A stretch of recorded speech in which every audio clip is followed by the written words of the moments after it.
राधे राधे। आप सभी का स्वागत है राजपूत संस्कार की बातों में। आज मैं आपको वामन एकादशी कथा सुनाने जा रही हूँ, ध्यान पूर्वक सुनिए। धर्मराज युधिष्ठिर बोले कि हे राजन, भादों की शुक्ल पक्ष की एकादशी का क्या नाम है तथा उसकी विधि क्या है? उस एकादशी के व्रत को करने से कौन सा फल मिलता है? सब हमसे समझाकर कहिए। श्री कृष्ण भगवान बोले, हे राजेष्ठ, अब मैं आपको नष्ट करने वाली तथा अंत में स्वर्ग देने वाली भादों की शुक्ल की वामन नामक एकादशी की कथा को कहता हूँ। आप उसे ध्यान पूर्वक सुनिए। इस एकादशी को जयंती एकादशी भी कहते हैं। इस एकादशी की कथा सुनने मात्र से ही समस्त पाप नाश हो जाते हैं। इसी एकादशी के व्रत का फल पायजमेघ यज्ञ के फल से भी अधिक है। इस जयंती एकादशी की कथा से नीच पापियों का भी उद्धार हो जाता है। यदि कोई धर्मपरायण मनुष्य एकादशी के दिन मेरी पूजा करता है तो मैं सबके संसार की पूजा का फल देता हूँ।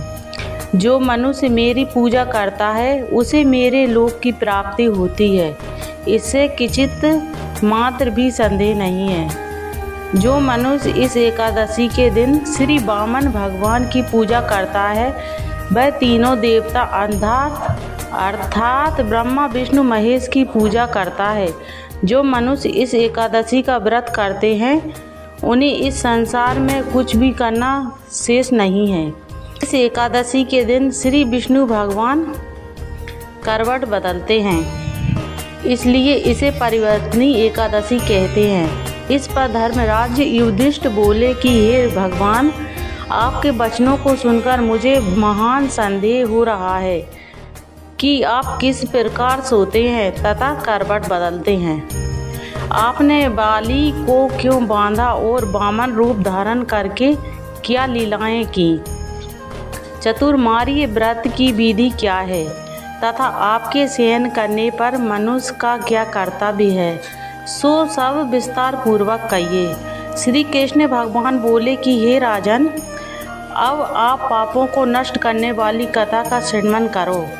नेता युग में बलि नाम का एक दानव था। वह अत्यंत भक्त, दानी, सत्यवादी तथा ब्राह्मणों की सेवा करता था। वह अपनी भक्ति के प्रभाव से स्वर्ग में इंद्र के स्थान पर राज्य करने लगा।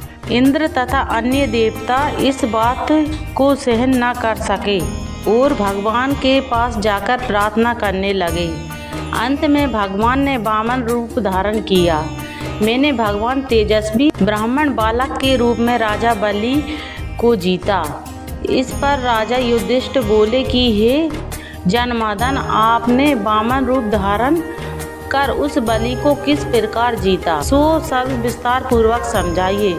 श्री कृष्ण भगवान बोले, हे राजन, मैंने वामन का रूप धारण करके राजा बलि से याचना की कि हे राजन, तुम मुझे 3 पैर भूमि दे दो, इससे तुम्हारे लिए 3 लोक दान का फल प्राप्त होगा। राजा बलि ने इस छोटी सी याचना को स्वीकार कर लिया और भूमि देने को तैयार हो गया।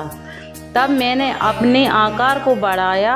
भूलोक में पैर, भुवन लोक में जगह, स्वर्ग लोक में कमर, महीलोक में पेट, जनलोक में हृदय, तपलोक में कंठ और सत्यलोक में मुख रखकर अपने सिर को ऊंचा उठा लिया। उस समय सूर्य, नक्षत्र, इंद्र आदि अन्य देवता मेरी स्तुति करने लगे। उस समय मैंने राजा बलि को पकड़ा और पूछा कि हे राजन, अब मैं तीसरा पैर कहाँ रखूं? इतना सुनकर राजा बलि ने अपना सिर नीचे कर दिया। उस सिर पर मैंने अपना तीसरा पैर रख दिया और वह भक्त दानव पाताल को चला गया।